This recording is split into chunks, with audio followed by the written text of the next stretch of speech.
It all began 1,000 years ago, during the war against the Demon King. On the day when the demonic beasts stormed across the front lines to slaughter humanity, it felt like the start of another overused tale, one seen countless times before. But let's continue. Soon you'll see how this story is unique. So, the blood-soaked war dragged on, endless and brutal, with humanity clinging to survival.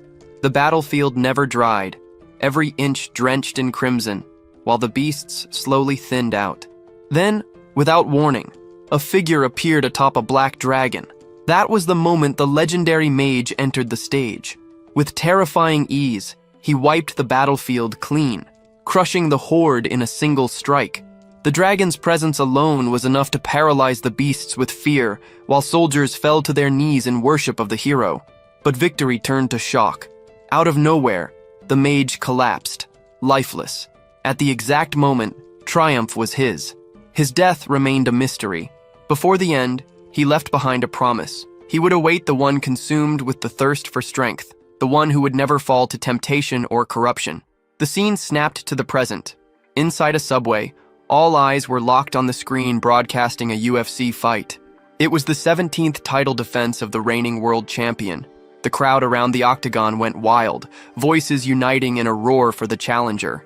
In the blue corner stood Patrick, the challenger, 120 kilos of carved muscle, built like a bodybuilder, the audience urging him to kill. Opposite him, in the red corner, was the champion, 37 wins, 0 losses, a man who had never tasted defeat. His body was honed to perfection. They stared each other down. The announcer pointed out that Kim Jin-ho hadn't been using his foot much lately. Rumors spread fast. Patrick himself had claimed the champion must be injured and that today would be the day the streak ended. Whispers filled the arena.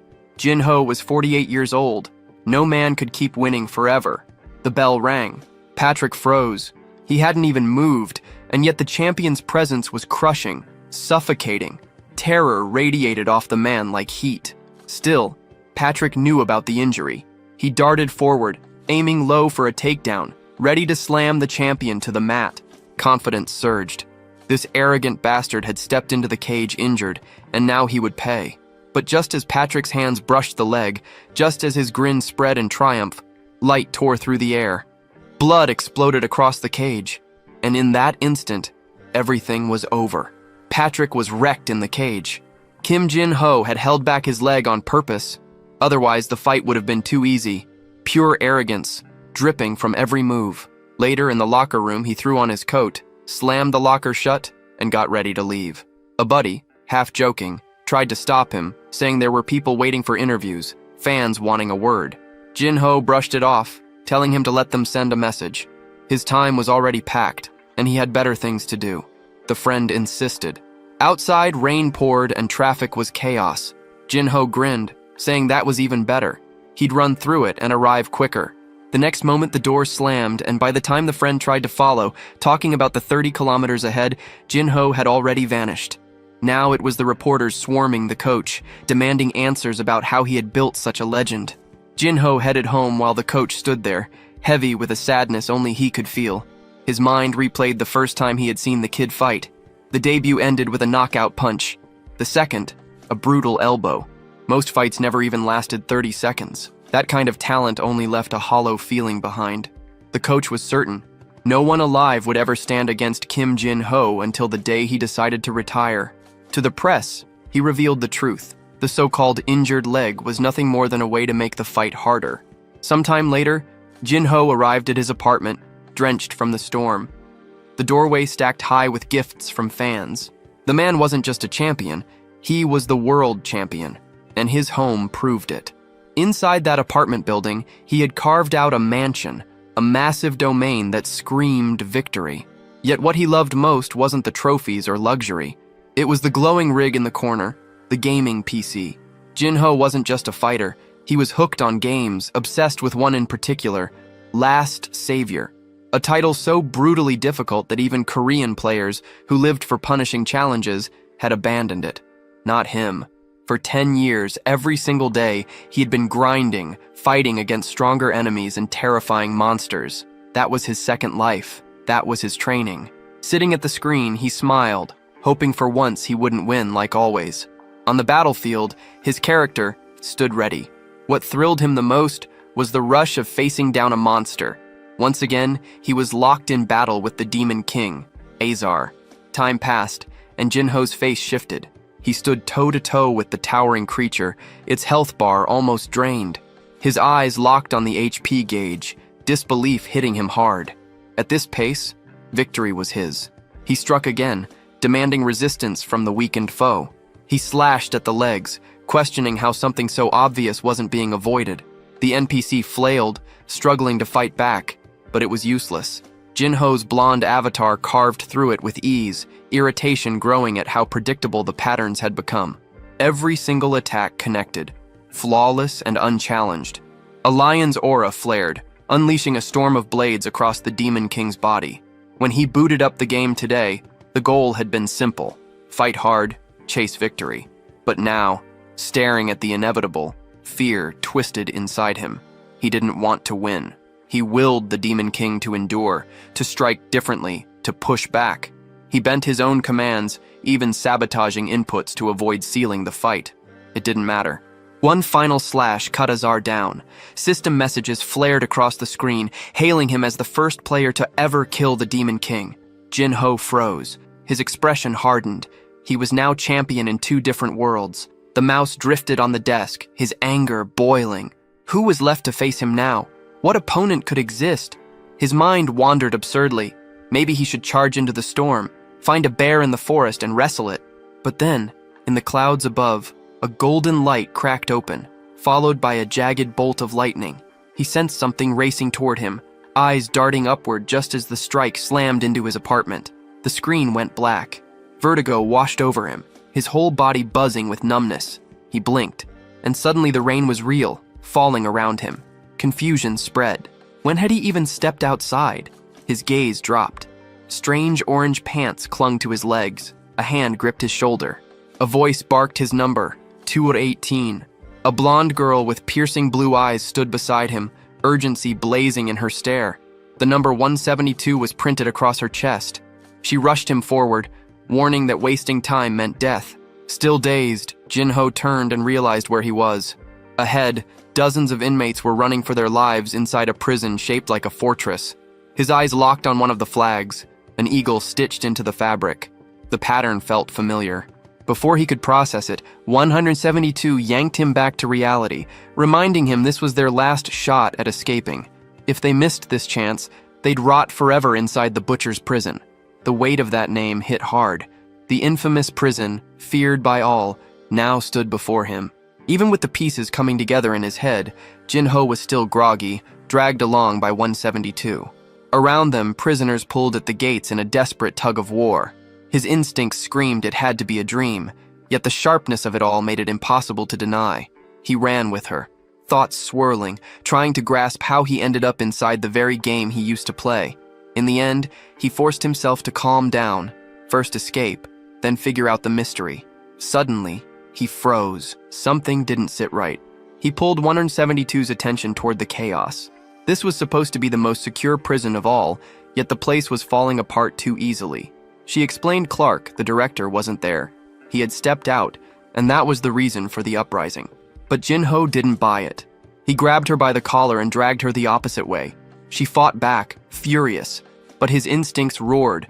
This prison was far too secure to collapse like this.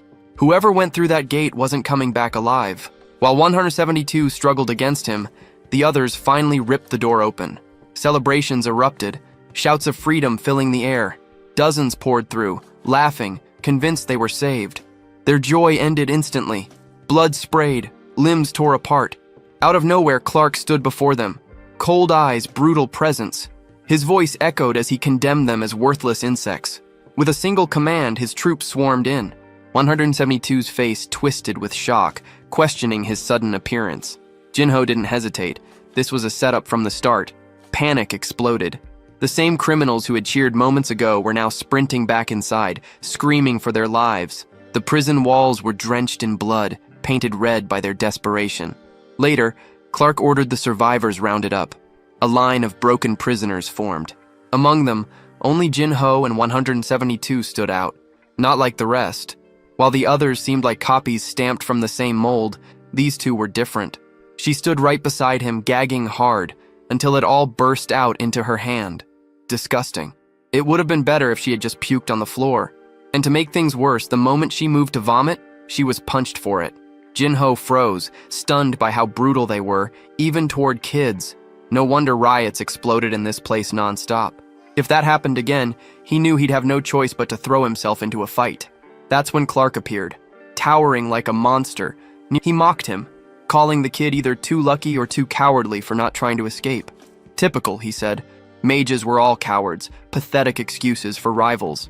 The thought of comparing himself to them was sickening. His face leaned in close to Jin-ho's, venom dripping from every word, promising that Arohan would regret surviving this day. Then he walked away, leaving the protagonist staring at his own reflection, questioning if he had just been called that name. Arohan. A week later, the sky stretched wide and blue, while Jin-ho worked under it. The entire day had been wasted stacking rocks.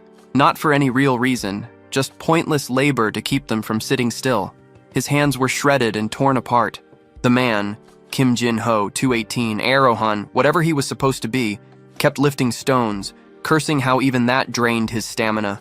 This body was pathetic, weak to the core. They had labeled him a mage, but when he tried magic, nothing happened. It was a complete failure. It didn't add up. Arohan was supposed to be a name tied to one of the most powerful mage families in the region, and then it clicked. He probably belonged to that family, but had been thrown away for having no magical talent. Knowing their cruelty and sadism, it made perfect sense. A guard barked at him, ordering the rock to be carried to the other side. He obeyed without a word, moving it across the yard. His eyes weren't on the rock. He was waiting for something else. The system window. The screen still flashed. Synchronization delayed due to excessive data. A cruel irony. In his original world, he had been too strong, unstoppable. Now here, this body was stuck, lagging, struggling just to download what it needed. Days passed. Mealtime came, though meal was too generous a word. A bowl of water with a chunk of bread hard enough to crack teeth. He chewed and spat curses under his breath. No matter how hard he trained, with food like this, he wouldn't build muscle, wouldn't build anything. Then 172 appeared, questioning why he wasn't eating the bread again. She reached for it, but he didn't allow it. Something about her felt off. Jin-ho kept thinking this companion was peculiar. Was it a boy? A girl? He couldn't even tell anymore. Something about this person didn't add up. What struck him most was the question of why someone this young was locked up here at all. 172 warned him to stay alert. Lately, thanks to him, everyone's workload had increased, and the other prisoners weren't pleased. That explained why so many eyes were fixed on him every time he walked by. 172 pressed further, telling him to be especially cautious around 589. The prisoner leader, infamous for his brutality inside the arena. Jin-ho told her it was safer not to interact, since even being close to him might drag her into danger. But 172 shrugged it off, claiming she already knew everyone and didn't need to worry. The protagonist rose to his feet, saying the truth would come out right now. And sure enough, a group of prisoners started closing in. He muttered that this was exactly the kind of situation she had warned about. At that instant, 172's eyes widened when she noticed the number. That man was 589, the so-called leader of the prisoners, or more accurately, the bald gang's top dog. So far, only Jin-ho and 172 still had hair. That couldn't just be coincidence. The bald leader stepped forward, saying he'd heard the increased workload was all because of the newcomer. Jin-ho wanted to know what that had to do with him. The response came sharp. It was his fault. Before he could even argue, a massive hand came down, wide as his head, smashing into the ground and leaving a crater. 172 cried out for him, but in the same moment someone caught the leader by the neck. Jin-ho wasn't here to play. He drove a knee straight into the man's chin. The bald crew froze, panicked, shouting for their boss. But Jin-ho's expression shifted. This wasn't like before. His strike had done nothing. 589 glared at him, unimpressed, asking what kind of weak hit that was. Then he snatched Jin-ho by the collar, ready to spin him through the air like a toy. The hit sent him flying into the wall like some protagonist caught in the middle of a messy breakup. His friend panicked nearby, shouting for 218. The boss stood tall, declaring that if the kid survived that throw, it only meant his death sentence had already been written. But the timing couldn't be better. Synchronization finally hit 100%. The villain's grin widened, clueless about what was about to happen. It was like someone had finally plugged fiber optics into this cursed system that always lagged. The real fight was about to start. Jinho rose, body blazing with energy, fists glowing with blue light, aura spilling into the air. The bald thugs stiffened, watching as he flexed his hands, shifted his stance, and warmed up his footing. He was already squared like an MMA fighter, inviting the boss into the ring. The boss sneered, mocking him for being abandoned by his own clan and still acting high and mighty. Jinho didn't care for words anymore. He demanded action. The boss lost patience and charged straight at him. Jinho spotted an opening, snapping out a low kick toward the leg. But it wasn't that easy. The boss caught his foot mid-swing, grinning, ready to teach him a brutal lesson. Wrong move. Jinho twisted, spinning with force, and smashed the side of the man's head with a clean strike. The boss staggered, dazed, only for another blow to slam into his chin before he could recover. He reeled, body ready to collapse, but Jinho didn't stop. A solid kick followed, sending him stumbling until he finally crashed to the ground, unconscious. Standing over him, Jinho exhaled dramatically, muttering that this was exactly why he avoided using his legs. The moment hung for a second, until chaos erupted. Every prisoner around pulled out their makeshift blades, cheap shanks so flimsy they barely counted as knives. They all closed in on him. Jinho planted his foot on the boss, yanked his arm back, and made his warning clear. If anyone dared to move closer, this man would never be able to feed himself again. The bald crew froze, paralyzed, unsure what to do. Jinho ground his heel harder into the arm, glaring at the crowd, calling out that too many of them were still standing around. If they wanted to stop this, call the guards. One of them panicked, sprinting away, yelling that once the guards freed the boss, Jinho was as good as dead. But in the end, fear won. The gang caved, hauling their fallen leader away instead of striking back. Later, inside the cell, 172 looked at him in awe, demanding to know how he pulled that off. It was unbelievable. On top of that, she swore he even looked taller all of a sudden. Something had changed. Jinho brushed it off, saying it was the result of hauling rocks day after day. But the truth was different. What really happened was his body syncing with his real-life stats from the game. For the first time, the protagonist had dragged his real body into this world, because it was way more overpowered than the one inside the game. Normally, it was always the opposite. Some weakling thrown into a body that turned out amazing. But here, it was reversed. What stunned him most were the stats. Zed Arahan, loaded with S-rank immunities. Immortal Duelist, Challenger rank, S-rank Archmage. Grim carried everything stacked, but something was off. His class really was Mage. That alone cut his agility, strength, and defense by half. And worse, even as a mage, he had 0 mana, which meant he was losing half his attributes for absolutely nothing. It made no sense. The Arahan family was supposed to be full of prodigies, geniuses blessed with magic. Yet here he was, stuck in a trash body that contradicted everything.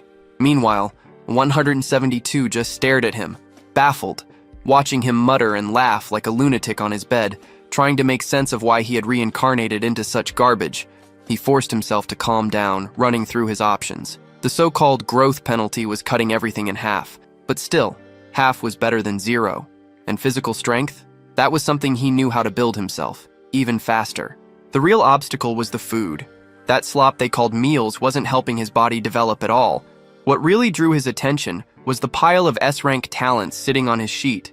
If he had all that and just a bit of mana, he'd be completely broken. Blessings like those were for only a handful of people in the world. No matter. He'd figure it out. He just needed a way around the no mana curse. There had to be a solution. Right then, the silence was broken by a guard shouting numbers from outside the cell. The ones called were forced to line up and leave. He asked what was happening, and 172 explained. Those people were part of the death coup.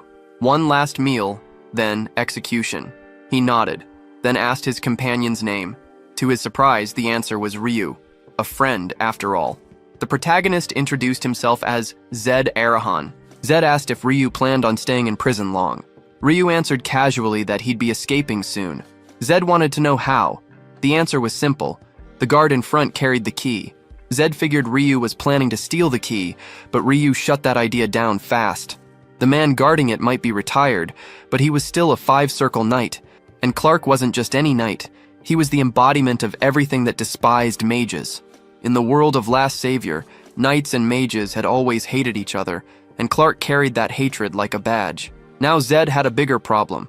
How the hell was he supposed to escape a prison locked down by a 5-circle warrior? But Ryu brushed it off, saying the trick wasn't strength, it was subtlety.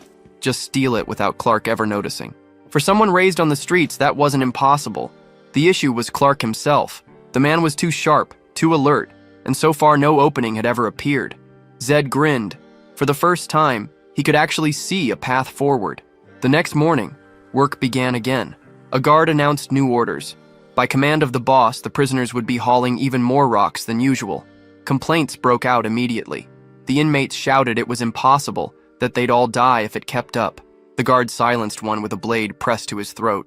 Another bald prisoner stepped up, demanding to know why they were being worked to death. There was no reason for it. The guard's smirk said everything. He told them they already knew whose fault it was. All eyes turned toward Zed. Then, with a fake cough, the guard walked away, promising to return soon. 172 warned him. It was obvious. They were setting him up, feeding him to the mob. Zed had already noticed something off about these so-called knights. They weren't following any real code of honor. Their behavior was closer to thugs in uniform. Ryu slipped out quietly, refusing to get involved. But judging by his look, he had some kind of plan. He swore he wouldn't let Zed die here. Meanwhile, the prisoners came to the same conclusion. The work would only get easier if Zed was gone. The protagonist smirked. So be it. An unavoidable fight. The first thug charged, only to be met with a crushing knee to the chin. His body dropped hard, a heavy thud against the ground. The others froze, suddenly unsure. Who was next? Who had the guts to rush him now? Zed taunted them, daring the whole crowd to come at him together. The second wave surged forward, and the first to reach him caught a hammering blow straight to the skull. He collapsed instantly. Zed didn't stop. Elbows flew, fists smashed, bones cracked. And through it all, his rage boiled. These idiots kept coming one by one, lining up for slaughter instead of storming him all at once. Another one dropped to the ground, and Zed muttered that these guys had no bite. The moment he caught a glimpse of movement, he ducked low, barely slipping past a strike. He answered with another knee, headbutts, fists flying, chaos everywhere, a full-on brawl. From a distance, Ryu watched in shock. Bodies piled up in Zed's wake, and he realized he had never known his friend was this strong. Right then, someone beside Ryu whispered for him to follow. Meanwhile, Zed drove his boot into another stomach, sending the guy crashing down. As expected, the thugs pulled out those tiny knives again, barely 3 centimeters, but dangerous enough.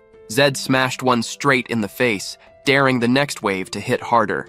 And now he was enjoying it. This was his element. His whole life had been built around fighting, and nothing thrilled him more than standing at the edge of death. The rush of slipping past a strike that could have ended him. That was his addiction. It was why he lived for the game, why martial arts consumed him. Another chin cracked under his fist, another neck rattled beneath his blows. He looked unhinged, completely wild. Then, suddenly, a heavy foot landed on his back, someone roaring his name. Zed Arahan. A pale, twitchy kid grabbed Ryu and threatened his life. Ryu struggled, biting, thrashing, but held tight. The lunatic promised that Ryu's death by a 2-circle knife wouldn't even be shameful. He lunged forward, but Zed slipped away, vanishing before the strike could touch him. The attacker froze, confused, swearing he had disappeared. His head whipped to the side, and there Zed stood, already talking casually with Ryu like nothing happened. The pale freak demanded to know what magic that was. Zed's smirk answered, "No magic, just pure movement." His body shifted smooth as a dancer, then snapped with brutal precision, slamming a perfect strike into the neck. The pale kid skidded across the ground, dragged like trash. That was when Clark arrived, calling for number 218, demanding an explanation. Before Zed could speak, Ryu stepped in, insisting 218 was the victim. He explained he'd been taken hostage, and Zed had saved him. Clark's eyes swept over the floor littered with unconscious inmates. His jaw tightened, fury simmering, annoyed that his men kept ending up as nothing more than punching bags. Clark's eyes narrowed and he demanded to ask Zed something, whether he had been using mana.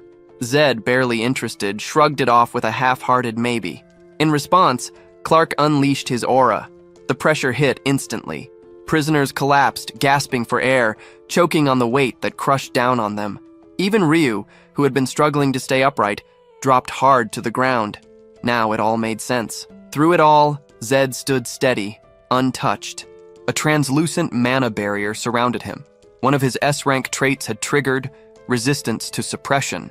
He understood now. It wasn't just resistance. It was mental immunity. His thoughts burned with arrogance. Of course this was the case. He had reached the peak on Earth, 27 straight wins at the highest level of the world. No average thug from this place could ever make him tremble. Clark, however, was losing it. He couldn't stand seeing the kid still on his feet. His fury boiled over. How the hell was a bastard with no mana resisting his aura? He poured even more into it, pressing harder, the force growing so suffocating it was on the edge of breaking everything around them. But S-rank suppression resistance was absolute.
Zed woke in the shabby cabin, still stuck in this new reality.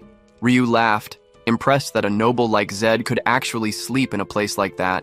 Zed asked if he liked it here, but Ryu only gave the obvious answer. There was no such thing as liking when you were poor. You sleep wherever you can. Zed might have hijacked someone else's life halfway through, but in his old one, he had been loaded. And like a true capitalist, he got up declaring it was time to make money. Because you can't level up, can't get stronger, if you don't even have a bed to crash on or food to eat. Ryu argued it wouldn't be easy. Clark's men were hunting them, and sooner or later, they'd be caught. Zed asked if he meant stealing, but brushed it off. No way. You'd never get rich fast enough in this dump by picking pockets. The only real option was money earned the hard way. The arena. And just like that, they were there. In the underground pit where sand kicked up with every stomp, where fighters locked foreheads and fists did the talking. Zed's smug grin said it all. If there was one place he belonged, it was here. The crowd went insane, packed in shoulder to shoulder, roaring as the fights turned savage. Ryu already doubted everything, swearing this had to be the wrong place. But Zed? He was locked in. To him, this was perfect. Inside the pit, one guy sank his teeth into an opponent's shoulder, only to get blasted across the face with a cannon punch. Spit, blood, and sand flew, chaos everywhere. No rules, just survival. Punches to the ribs, bites, headbutts, anything went. The audience loved it. Ryu looked horrified, but Zed cheered like a man possessed. The fights were sharper than he'd expected. He thought he'd see nothing but amateurs, but these brawlers actually had skill. Then came the monster. Walmart Ujiro Hanma barreling in, fists swinging. He hammered the big guy with a clean shot, then strung together a brutal... I don't ever slow up, no I don't take shit. I got no love for the fakeness. If you wanna play tough and wanna hate this, I'll always show up. I don't ever slow up, no I don't take shit. I got no love for the fakeness. If you wanna play tough and wanna hate this, I'll always show up and make a statement. I don't ever slow up, no I don't take shit. I got no love for the fakeness. If you wanna play tough and wanna hate this, I'll always show up and make a statement. Everything I do so instinctive and so passionate. Every word I move so descriptive like an adjective. I got a vendetta against people who patented being negative when you should be getting after it. I got facts over tracks, this and that. Spitting slow, spitting fast, I could roast, I could gas. Think I'm okay at last, but I don't know if that can erase all the past. And the pettiness, a reflection of the emptiness. Hilarious, you think you're worth my time, you're delirious. Mysterious, because you hide behind a fake exterior. Inferior, you know I'll always be a bit superior. Get off of me, this ain't no humble brag. I want you to hear words, you can say them back. I want you to feel free from the chains at last, and to believe in what you got, it was built to last, yeah. Now that I've been put through hell, I never got anyone's help. I had to do it all myself.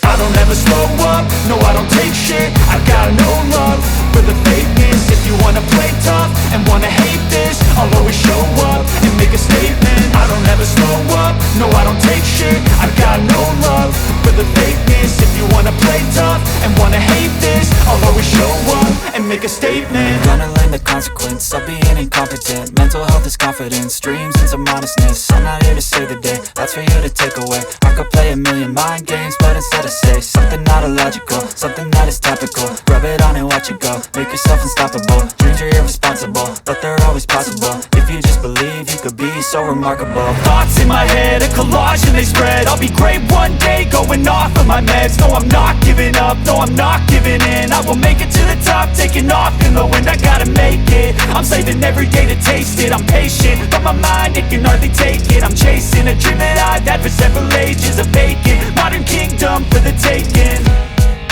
Now that I've been put through hell, I never got anyone's help. I had to do it all myself. I don't ever slow up, no I don't take shit. I got no love for the fakeness. If you wanna play tough and wanna hate this, I'll always show up and make a statement. I don't ever slow up, no I don't take shit. I got no love for the fakeness. If you wanna play tough and wanna hate this, I'll always show up and make a statement. I don't ever slow up, no I don't take shit. I got no love for the fakeness. If you wanna play tough and wanna hate this, I'll always show up. I wake up to a little bit of drool on my pillow, feel like it's gonna be a bad day. Yeah, I'm tired of shit, and the coffee ain't hit yet, damn, ain't that great. I don't wanna go to work, cause my boss is a jerk, and I'm not even that paid. I need a change in my life, cause I don't feel alive, and there's nothing that makes me happy. Hold my beer for a minute, I'm about to quit my job, cash in for a ticket. I'm going on a trip and I don't plan to visit. I'm gonna stay there till I feel like I'm winning, oh. And this is just the beginning. I need a big change, help me feel like living. I need a big swing, home runs I'm hitting. And I'll never look back, moving on till I get it all. And we all got dreams, we all want things. But what you gonna do for it? How you gonna move for it? What you gonna be? And do you believe you can do anything? But what you gonna do for it? How you gonna move for it? What you gonna be?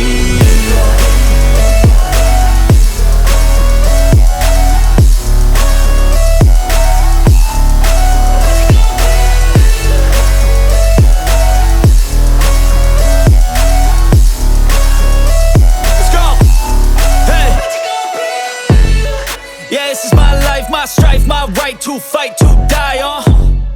And this is my game to play, to claim a brand new name, oh. And I ain't gonna lie to you, I'm a bit nervous that I might screw everything up that I've ever done. But what's the point of living if you ain't having fun? I guess I'll try this, try that, might miss, gotta find what I'm good at. I guess I look here, look there, over where am I scared, where am I at? I gotta make it in this life. Whatever makes me happy, know I'm doing things right. Sipping in the summer on a goose and Sprite, or find a nightclub for the end of the night, oh. And we all got dreams, we all want things. But what you gonna do for it? How you gonna move for it? What you gonna be? And do you believe you can do anything? Woman, didn't he realize? She controlled everything in that arena. Zed brushed it off, calling her nothing more than an old fox obsessed with money. Ryu admitted he was right. She was known as the Fox, and getting close to Zed had probably been her attempt to squeeze some advantage out of him. It wasn't the first time Zed had been branded a genius. Back in his rise, once the wins started stacking and his name began spreading, he was bombarded with offers, contracts, promises, endless deals. Naive at the time, he'd been scammed more than once, but by luck, he'd found a manager who had made him a world champion. Those experiences carved the truth deep into him. At the top, the only ones who survived were those who knew when to bite back. He'd called her an old fox for her wisdom. Soon, they'd see which of them was truly wiser. The meal they ordered finally arrived. Expensive meat, finely served. Ryu was ready to devour it instantly, but Zed stopped him. Something was off. The quality was nowhere near what they had ordered. No way it was that ultra-rare birdie steak. If it was, it wouldn't be available to every drunk sitting in that bar. Ryu waved it off, claiming food was food. Once in the stomach, it didn't matter. Zed didn't budge. If they paid for a birdie steak, then they'd damn well get one. He waved down a waiter. The man snapped at him, saying if he wanted to complain, he should leave, because no one wanted him around.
peeled out the contact lens and revealed the truth. The red glow of an Arohan. The fat man's eyes went wide. Terror gripped him. He stumbled back, dropped hard to the floor, and collapsed onto his knees, begging, crying, apologizing. He swore he hadn't known. He hadn't realized he was dealing with a noble. The desperation bled from his voice as he pleaded, asking why someone from a house like that was out here, pretending to be a beggar. In that instant, Zed understood something crucial. The Arohan name carried far more weight than he had ever imagined. He asked the fat man if he would obey anything he commanded. The man, trembling, said yes. Zed laid out his first condition. His identity must remain a secret. The man agreed instantly. Then came the second condition. Half of all the boss's wealth would be handed over, and in exchange, Zed would act like none of this had ever happened. The Arohan reputation was so terrifying, Zed almost expected resistance, but the man didn't argue. No hesitation. He rushed out, vowing to bring the money quickly before the boy could change his mind. Zed slid the lenses back over his eyes. Ryu smirked, praising him, saying the Arohan name alone had crushed the man into submission. But Zed warned this would be their last night in the city. Before the thought could settle, someone else walked in. Arms crossed, eyes sharp, Herna. She claimed it was good to finally meet again. She praised him, saying he was even more impressive than she had expected. Zed froze. Did she know? Had she discovered his Arohan bloodline? For a second, it made sense, until he noticed the fat man shaking his head in denial, clearly terrified of revealing it, which meant Herna's information had probably come from the prison. If the boss realized Zed was just an abandoned Arohan, their deal would collapse. He had to end this quickly.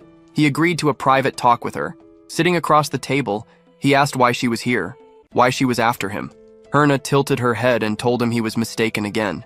She hadn't come for him. She was there for a client. That was when Zed realized. The client was Ryu.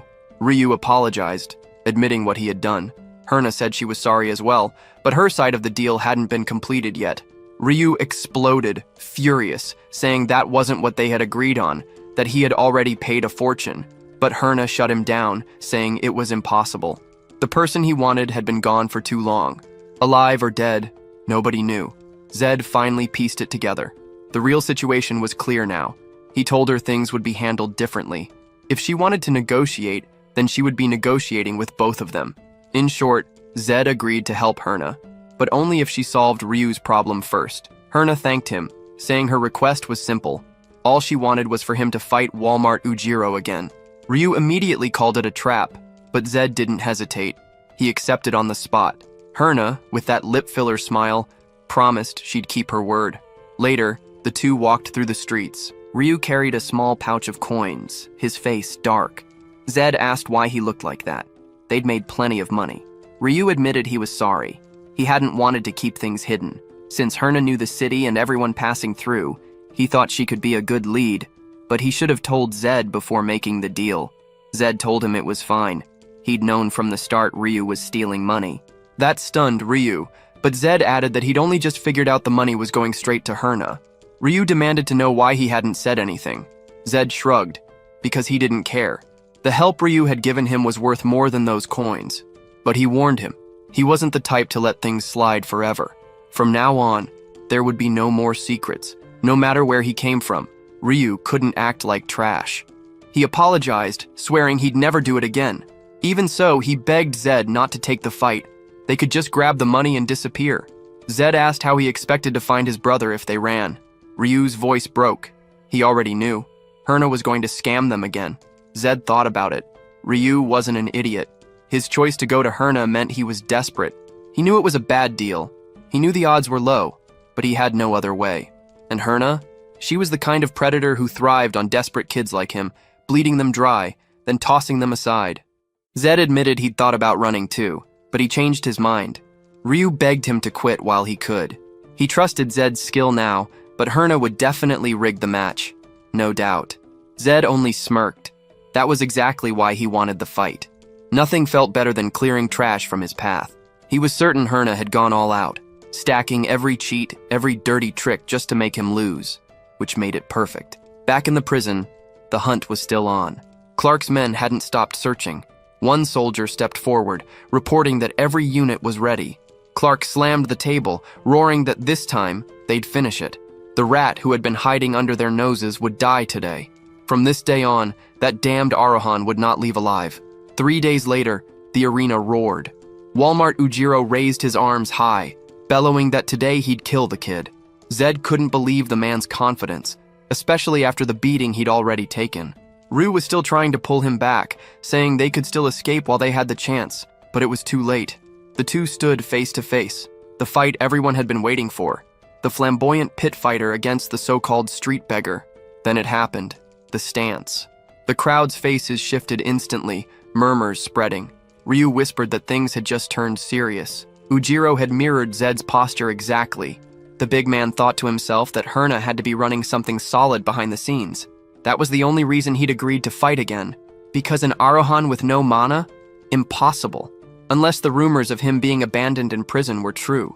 He charged, determined to test it himself. Zed slipped past the first strike with ease. But this time, it was Ujiro speaking mid-fight, claiming he'd practiced the advice Zed gave him before. And it had worked. Zed dodged again, realizing with a hint of surprise that the man wasn't lying. He had trained. He had listened. Then Zed caught something. The way Ujiro's body shifted. The way he positioned himself. Something new. Something different. Bam! Zed's strike cracked against the side of Ujiro's head. The big man staggered, twisted up, smoke almost rising from his forehead. Then, out of nowhere, Ujiro started grinning. He shouted that the brat really didn't have any mana. The crowd roared. People pointed out how tough Ujiro looked today, cheering his name louder and louder. But Zed had already figured it out. The overbelt. An item that reduced 90% of physical damage. Ridiculous in a fight like this. Normally it was simple to deal with. Just hit with mana and bypass it. But Zed had none. From the corner, Ryu tried to make sense of it, stunned at how easily Ujiro was shrugging off the hits. He warned Zed to be careful, convinced Herna had tampered with the fight. Zed only grinned, telling him to watch closely. Ryu couldn't understand it. Why the hell was he smiling like that? Ujiro asked if he was ready to give up. Zed loosened his shoulders, saying he was more surprised than anything. Immediately, Ujiro noticed. Zed's stance had shifted. He was about to say something when another blow cracked across his head. Even with the belt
and Zed, reckless as hell, stepped out of hiding. He called himself Zed Arohan, madness. But he knew if they inspected the camp and felt the heat, they'd comb the whole forest. Better to face it head on. There was no way to run. If they tried and got caught mid-escape, it would be worse. Zed opened his mouth to demand a meeting with the leader, when a blade nearly tore through his throat. He raised a hand, trying to explain he only wanted to talk first, but another sword was already at his back. He felt the killing intent, ready to trigger a circle beneath his feet, when suddenly the strike was blocked. There was nothing visible between them, yet the blow had been stopped cold. Zed realized it wasn't his doing. It was the power of the unseen protector. A voice ordered the knight to stand down, and the soldier pulled back without hesitation. The rest of the unit shouted into the trees, demanding the intruder reveal themselves. Zed had suspected someone had been watching him, but never this close. And it wasn't just one figure. Shadows shifted, revealing an entire squad surrounding him, invisible until now. No wonder the Arohan name carried fear. This was the unseen power people whispered about. The celebration of that reputation didn't last.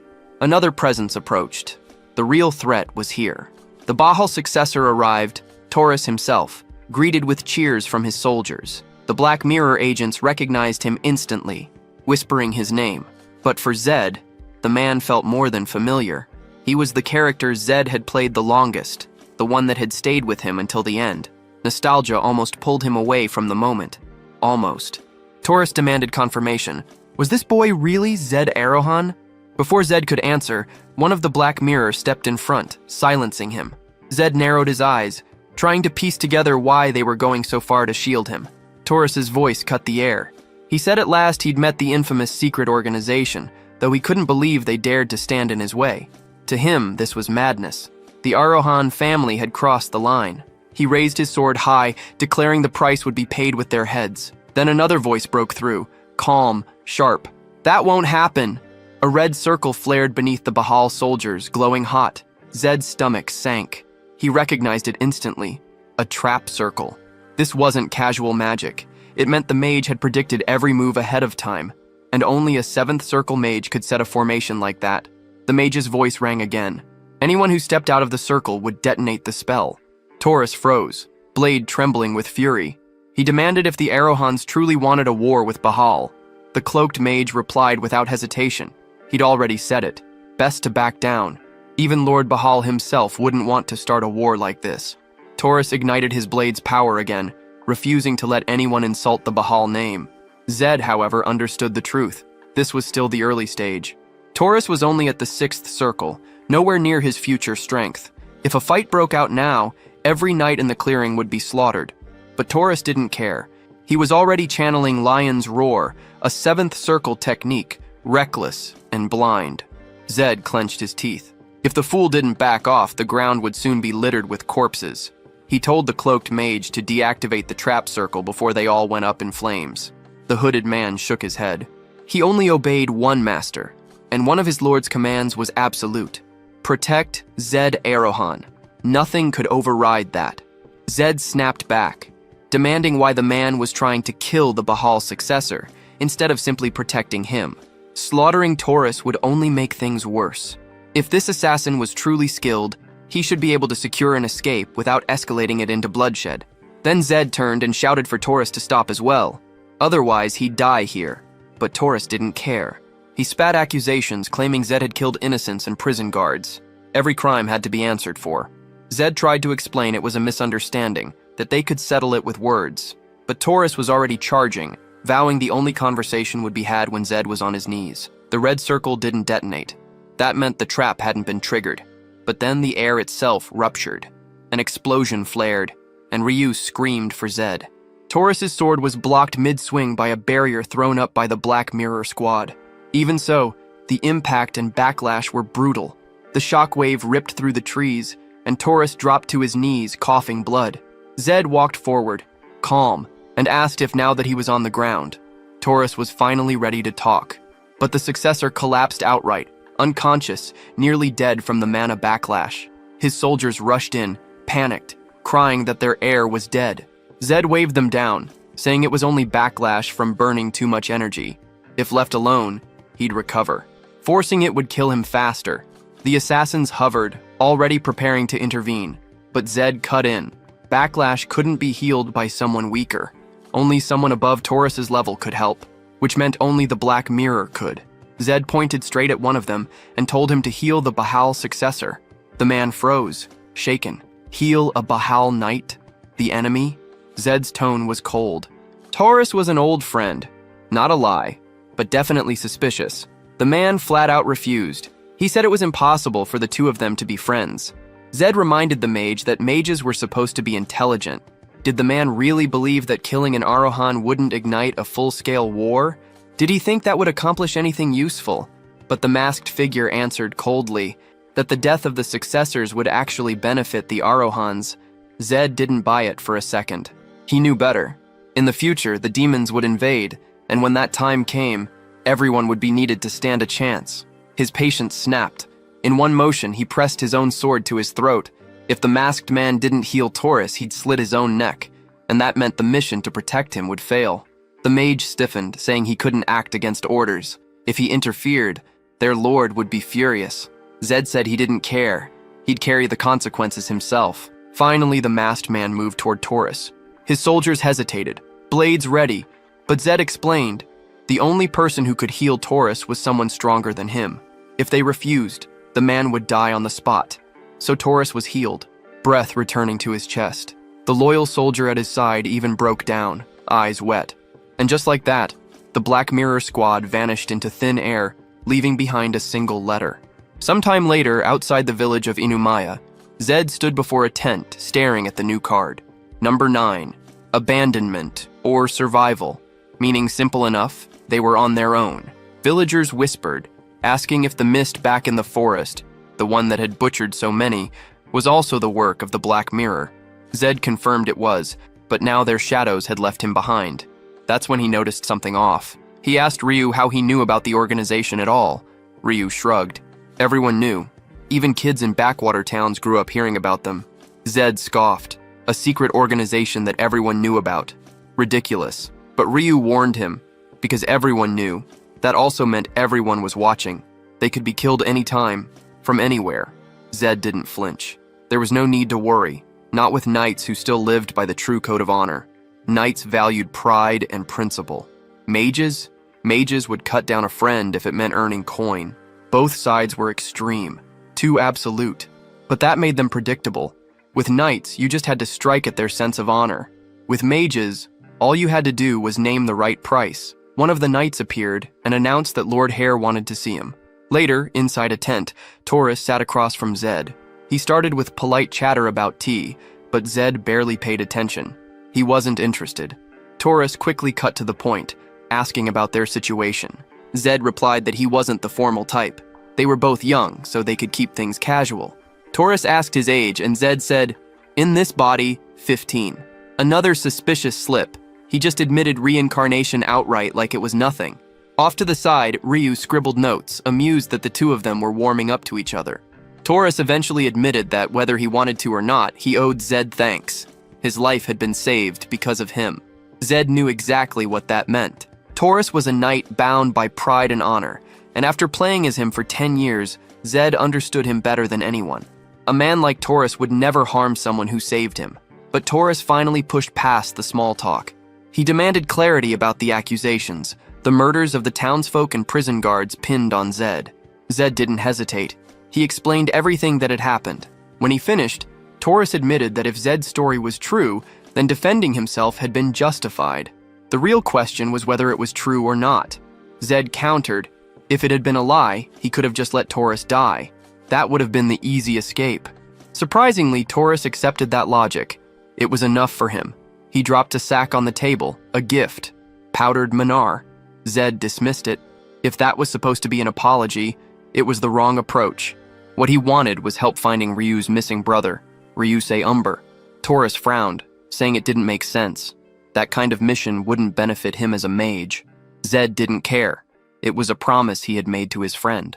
The next morning, Zed was at it again, bright and early, hammering out push-ups, relentless as always. Zed's drive was infectious, enough to make even an onlooker feel the urge to push harder. Ryu, though, was lost. still trying to figure out why Zed had asked for that favor instead of demanding something greater for himself. Off to the side, Taurus observed silently, watching every rep, every movement. There was something unusual about this kid.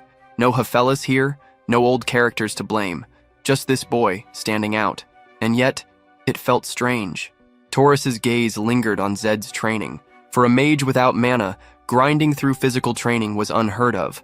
Mages always called it barbaric, a waste of time, but this one pushed his body relentlessly. To Taurus, it was like looking at a knight without a sword, useless on paper, yet refusing to bend. What struck him most wasn't the weakness, but the refusal to quit. He caught himself wondering, if he were in a situation that hopeless, would he have the same grit to keep his dignity intact? Right there, Taurus realized he was staring at someone who felt more like a knight than any knight he had ever met.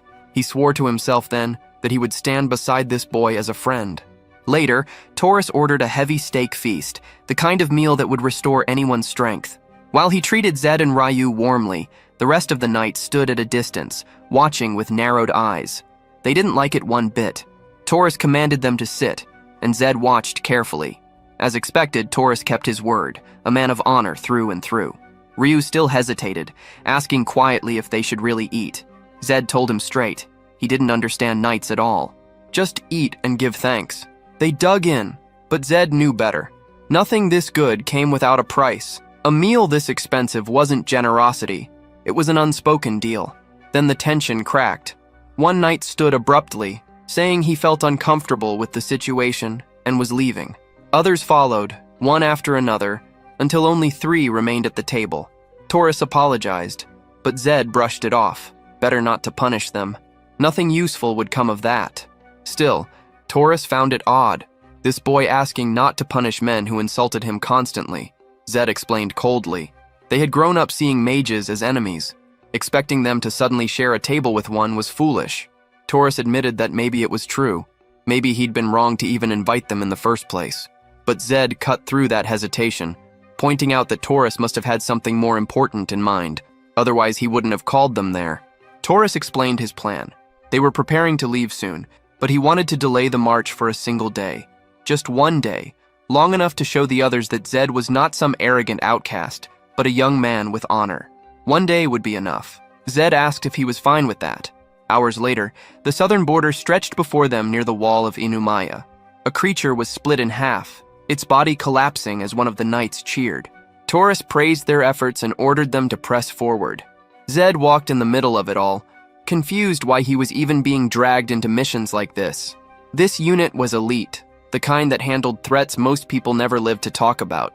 Every mission ended the same, either with celebrations for those who survived, or grief for those who didn't. To him, Taurus's intention was obvious. By forcing Zed into the line, he hoped the group would begin to respect him. It was emotional, naive even, but it matched the mindset of a 17-year-old still clinging to ideals. The march halted when they came across strange markings. A massive crater split the ground, and Taurus asked if anyone knew what had caused it. A knight beside him guessed it must have been an unclassified beast. Protocol dictated retreat and proper documentation. Taurus hesitated, but called retreat overkill. They weren't even in Danger Zone 1 yet. If it was new, it had to be low level. Others pushed back, arguing that even a low-ranked unknown was unpredictable and deadly. Taurus leaned toward turning back until Zed stepped forward. He identified the traces immediately. Bacillus, a mid-tier monster, dangerous but manageable with 25 knights and Taurus himself as a sixth circle fighter. Suspicion flooded the group. They asked if Zed was lying. The soldiers spat distrust, repeating the same contempt for mages. Zed snapped back, saying Arahan mages carried a broader bestiary than any knight. They weren't insulting him, they were underestimating someone above their league. He reminded them that speaking so rudely to an Arahan heir was stepping over the line. The knights bristled, muttering more insults, but Taurus cut the noise with a sharp order for silence. He turned to Zed, apologizing, admitting he'd hoped things would go more smoothly. And then the Bacillus burst out from behind the squad, its massive body breaking through the trees. Taurus shouted the command for formation, but the soldiers barely had time to dodge the monster's first strike.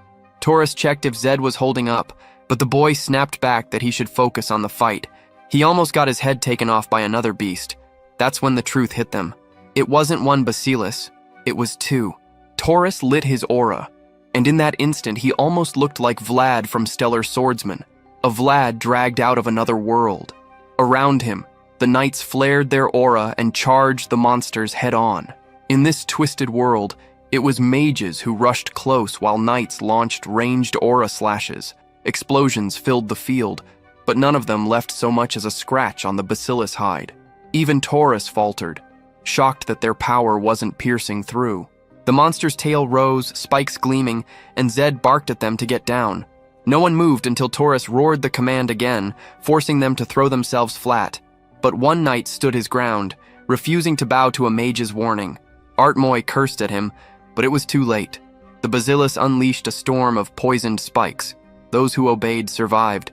The stubborn one would have been shredded if not for Zed dragging him out of death's path. Saved by the mage kid. Pathetic. Artmoy warned them quickly. The next strike would be aimed at the ground, so lying flat wouldn't save them again. Then he told Taurus to take the left monster with the knights. The other one, the right bacillus, was Zed's. Taurus hesitated, but Zed demanded a clear answer. Yes or no. The blonde knight finally agreed. He'd lead the squad against one beast, while Zed took on the other. Zed's lips curled into a grin. He said he was counting on them. The mage squad leapt away, leaving him face to face with the monster. Instantly, the challenger talent flared, mana flooding his veins. With 10 more mana, the lightning talent roared alive. Sparks lit his body as he called the bacillus to face him. The creature roared back, but Zed only smiled wider.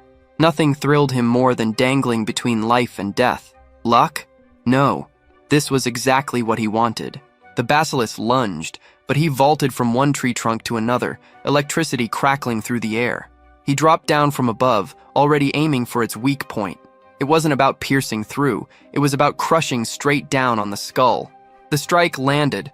The monster twisted violently, trembled, and dropped dead. Just like that, the beast was finished. Expected more of a challenge, honestly. From its mouth, he pulled out an ingredient, a crimson shard known as Demon's Breath, a rare material that, when mixed with holy water, could potentially be refined into an elixir. Zed stood there crackling with light, arcs sparking across his frame, tiny spheres of energy orbiting him. He explained to himself that an elixir was the perfect item. A small chance to boost stats for most, but for him, with everything already maxed, it meant a guaranteed increase in mana. He waved off the fallen monster, saying he was heading back to aid the knights. Taurus had been holding against the second beast, but a blow sent him flying, tearing him away from his squad and leaving him without defensive cover. Then a flare streaked upward and detonated against the bacillus's head. It was Zed, stormlit and standing tall, asking without words if Taurus was still alive. Seeing the boy glowing with lightning, Taurus demanded to know what energy he was wielding. The knights froze, shocked, recognizing the answer instantly. Lightning key. Taurus asked if that was truly what he was using. Zed confirmed it casually, leaving him even more bewildered. As far as he knew, the boy had no mana at all. Zed explained that he had gained mana recently. The claim made the knight stumble in disbelief. In this world, mana wasn't something acquired. It was something you were born with. A baby might lack full circles, but the seed of mana was always there. If Zed had been born with nothing, then it should have been impossible to ever gain it. It was like someone born with 9 fingers suddenly growing a 10th. At the very least, it was unnatural. While Taurus wrestled with the thought, Zed asked to keep the item. Taurus agreed. The kill was his, the reward belonged to him. Zed smiled wide. 2 rare drops in a single hunt. Pure luck. Later, the knights huddled together, murmuring in disbelief about how the boy had slain the creatures. First off, it made 0 sense. A kid with no mana channeling lightning. Second, he fought with fists instead of casting spells from afar. That's all anyone in town could talk about. Later, in some bar, the guy Zed had smashed into the asphalt showed up to thank him. Zed brushed it off, asked if he was hurt. The man admitted he was fine only because of him. Ryu immediately demanded to know what the hell Zed had done to suddenly get treated with respect like that. Zed didn't bother explaining, just muttered that at least now they'd get more help tracking down his brother. That's when Taurus called over to them. He praised Zed outright, saying he'd actually managed to shift the knights' opinions. Then he dropped the bad news. He had to return home. He knew damn well the family head would go ballistic once he learned everything that had happened. Zed asked if he wasn't worried about catching hell for siding with an Arahant. Taurus said he'd already made peace with that. It was bound to happen sooner or later. Besides, he planned to pass through Frinda anyway to help search for Ryu's brother. From a low glance at Ryu, the two of them almost looked like villains. Yet all they talked about was how now, with a noble heir helping in the search, the odds of finding his brother just skyrocketed. Ryu, emotional, thanked them both. The next day they reached Frinda, the southern trade port. Finally, Ryu revealed the name. The one he was searching for wasn't a brother at all, but a girl, Lisa, 13 years old, with long blonde hair down to her waist. He roughly measured her height with his hand and said she'd be easy to recognize, too adorable to mistake for anyone else. Nothing dangerous about a little girl wandering the world alone, right? Zed said they needed to check the records. Slaves already sold and those still up for sale. Basically, every house that dealt in that filthy business. The knight agreed. Then Zed told Ryu they'd start with the merchant he once worked for. Soon after, they stood in front of a guarded entrance. Zed told Ryu he couldn't go inside. Meanwhile, he was already dressed in a sharp suit, ready to play the role. Obviously, he'd go in as a buyer. At the door, the guard, trying to act like a big shot, instantly bowed, saying it was an honor to receive someone so distinguished, without even knowing who the hell Zed actually was. The man asked if the boy was searching for something specific, and Zed demanded to know if this was Hamel's trading firm. The man corrected him coldly. This was a slave market. Suddenly he stood up, declaring that the kid clearly wasn't a noble and should leave while he still could. Zed found the claim strange, answering that he wasn't noble. The man scoffed, saying true nobles always referred to slaves as nothing more than products. Since Zed had asked about a trading firm, it exposed him as an outsider. Zed told him to cut the nonsense, but the man insisted he must have been sent by someone named Devio. That earned him a curse and a fist to the face. 10 seconds later, he was wrecked, bloodied, slapped hard across the jaw as Zed demanded answers. The truth came out. Hamel's trading firm had collapsed, and these men had taken over the business. Zed pressed further, asking about Devio, and the man stammered that he was the biggest slave trader in the southern region. Another name for Zed's growing list. He demanded to know where the rest of the people from this place were. The man asked if he meant the products, treating the captives like items. That got him another slap. Zed told him to repeat it, then slapped him again and again, each strike hammering in the lesson. People weren't products. Even trash like him should try to live with at least a shred of decency. The man broke, muttered apologies. Later, he dragged open the curtains, revealing the cages. Behind the bars, worn-down men and women sat chained, faces hollow, spirits crushed. Zed asked if that was all, and the man nodded. There were no children, no blonde girl, nothing matching Ryu's sister. It wasn't surprising. Children were the most expensive slaves on the market. A girl like the one Ryu described had almost certainly been sold long ago. Zed turned to the man and told him he was lucky. Today he had the chance to become a decent human being. All he had to do was bring all the money from the firm and the prison keys. Next scene, the man was the one locked behind bars. Zed left him there, telling him it was his turn to live that life. Outside, the freed slaves bowed and thanked him. He had stripped the slavers of their money and shared it among the liberated so they could start over. A golden-hearted boy covered in grit and lightning, leaving ruin behind him. Zed took the chance to sit with the freed captives, listening to their stories and pulling pieces of information about this world. One of them, a white-haired man, introduced himself as Gordon and said he had once worked as an assistant to the Cherville family. Zed told him that if he had served those people and lived to tell it, then he was already lucky. Gordon agreed, saying the heavens must have been on his side back then. The Chervilles had been the most powerful blacksmithing family, the Empire's go-to during wars and crises for magical tools and weapons. But after betraying the Empire, every last one of them was executed. Their name erased, their techniques wiped away, their legacy buried. The Empire, in its arrogance, hadn't spared even a single descendant. And now, with the growing tide of magical beasts, the absence of their craft was bleeding the Empire dry. Gordon's hands, scarred and broken, told the rest of the story. Just past glory, nothing more. Zed admitted it was tragic, seeing such mastery vanish into history. Then Gordon leaned closer, promising to share a secret, a gift of gratitude only because Zed had saved him. Zed nodded. Even so, Gordon glanced around, cautious before leading him outside. There, he revealed the truth. The Cherville's heir, Lactove, still lived. His assistant had died in his place, letting him escape.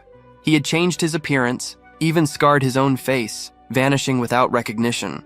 If the plan had worked completely, he was probably hiding somewhere in Myers. For Zed, it was a valuable piece of intel, but also a complication.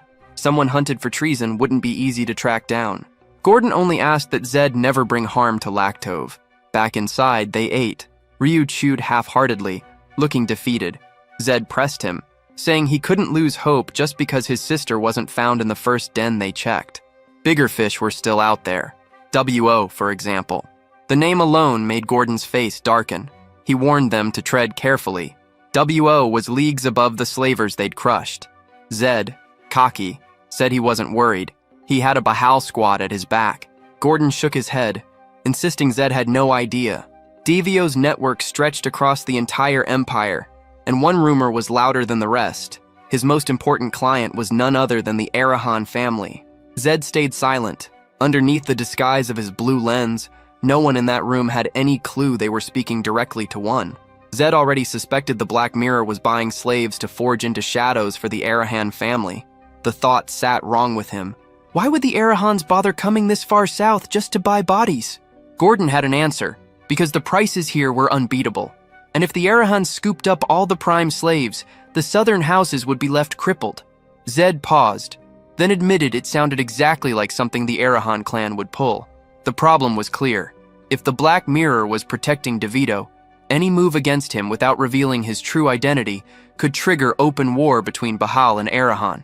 Ryu's voice cracked when he called for Zed, guilt written all over his face. His request was becoming a storm that would consume them both. Zed told him not to carry the weight. This wasn't just about his sister anymore. It was about cutting rot from the roots. Slave traders were going to be wiped out anyway, one by one, sooner or later. The next day, he stood before DeVito's domain, a slave market dressed up like an imperial palace fused with a church. Zed walked in like a noble, silent, cold. The air shifted. Everyone inside froze, startled by his presence. A brood at the front demanded to know what he thought he was doing. Zed only wanted one thing, DeVito's location. The guards warned him he had no idea where he was standing, that even young nobles could disappear in a place like this. Zed's hand brushed toward his eye, and his voice cut sharp. Arahan dogs always reeked of arrogance. Then the lens slipped, revealing the red glow beneath. In an instant, the room collapsed to its knees, men groveling, begging for mercy. At the back, he noticed another figure bowing low. The outfit gave it away. Black Mirror. Low rank, but presence confirmed. And then, from the second floor, a voice rolled out, amused. An interesting visitor, he called him. A man with a mustache descended, eyes locked on Zed. He asked why someone so esteemed had come here, casually noting he'd already heard how this boy had stormed the slave mart and destroyed it. Zed's gut tightened. That kind of composure meant one thing. The Arahan name wasn't enough to bend this man. This had to be DeVito, already lifting a glass, smirking, saying he never thought the kid would actually have the nerve to walk in here. Maybe just too naive to know better. Zed cut straight to the point. From this moment on, the deal between DeVito and the Arahan was finished. Every slave in that mansion would be taken, and it'd be easier if DeVito cooperated. DeVito exploded with laughter, unable to contain himself. The idea was hilarious, so absurd he had to apologize between chuckles. Zed stared him down, asking if the man was really so desperate to die. DeVito leaned forward, grinning, curious only to know exactly when that death was supposed to come. He waved off the tension, claiming he had no intention of killing Zed. After all, a guest like this deserved respect. But the lesson the boy was about to learn, that one would scar him for life. Just as Zed expected, this was going to end with fists. His eyes shifted to the hooded figure at the back, hoping the man didn't have too many circles. Otherwise, this fight would turn ugly fast. He braced himself to strike before the others could move, muscles coiled to snap forward. Then a voice cut through the air, someone shouting to surround the building. Zed froze, eyes narrowing. And there, standing firm, was Taurus, rallying his knights. Taurus rages at the imperial decree. His army follows with the order to clear the place. DeVito panics at the presence of Lord Bahal himself. A sword swing bursts forth. DeVito shields himself, trembling for his life. But he was not the target this time. When he opens his eyes, the head of his strongest henchman is laid out. DeVito recoils at the sight, and Taurus calls his attention, addressing him by the title of slave trader. Taurus then declares that DeVito is under arrest for illegal activities and for staining the honor of the Bahal in the southern region. The sentence given by the Lord of Bahal himself will be devastating. DeVito now faces the weight of having the world's most powerful eyes judging him. As he begs for forgiveness, swearing not to repeat his crimes, DeVito suffers the first blow. Before he could even think, one of his arms was gone. It does not take long before the other is lost as well. The scene is horrifying, DeVito left in shock, losing both arms. The only thing left for the criminal was to plead for mercy. Mercy did come, but not in the way he hoped. A swift strike left the place in silence. Taurus regains his breath. A brief analysis of the area follows the result. The situation on the first floor was resolved. Zed thanks Taurus for his support and asks why he mentioned a decree. Taurus explains that it is exactly as it sounds. The Emperor decreed the eradication of slave traders. Zed is surprised by such orders coming directly from the Emperor and asks if Taurus dealt with all the other traders. Taurus explains that he sent squads to every known location and came personally to this one, as it was the most dominant. Taurus then asks why Zed was in that place, wondering if the Arahan intended to clear it on his own. Zed confirms that was exactly the case, as he needed to resolve something there. Taurus points out that even though Zed is extremely strong for his age, it is reckless to attempt such things alone, and he asks him not to try something like that again. Taurus then orders the soldiers to continue searching the area for slaves, and to report as soon as possible. Zed reflects on the look that the severed head on the ground had. It seemed enigmatic. He considered whether the man had not retaliated out of inability or loyalty to Arahan blood. Suddenly, a soldier arrives, announcing that slaves have been found. All begin to be evacuated in an organized manner. Zed and Taurus watch as they pass by, with Ryu among them, very anxious. One soldier reports that around 600 slaves are estimated to be there.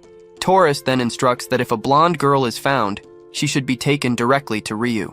Suddenly, someone matching the description is spotted by Ryu. He runs toward her, hoping it is his lost sister.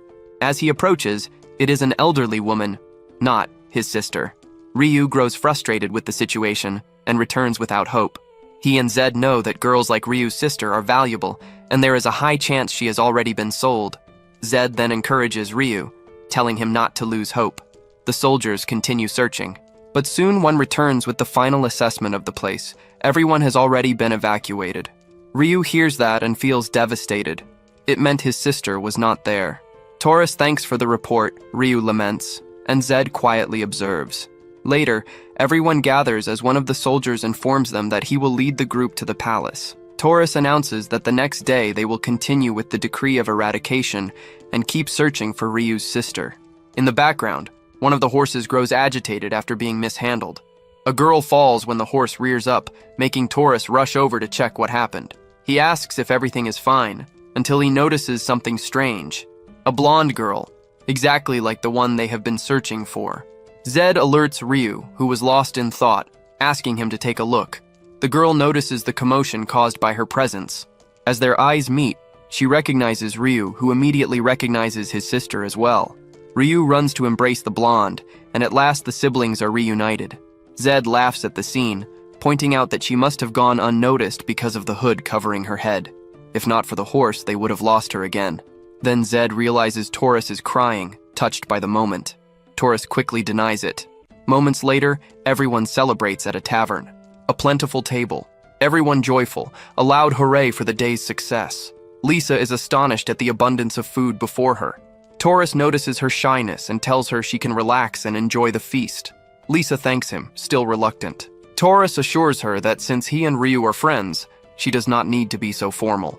As for Zed, she can treat him like an older brother, a cold guy, but with a good heart. Zed reflects on the situation.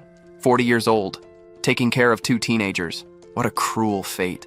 Ryu loosens up, puts more food on Lisa's plate, and tells her she can have more if she wants, because their friends are very rich.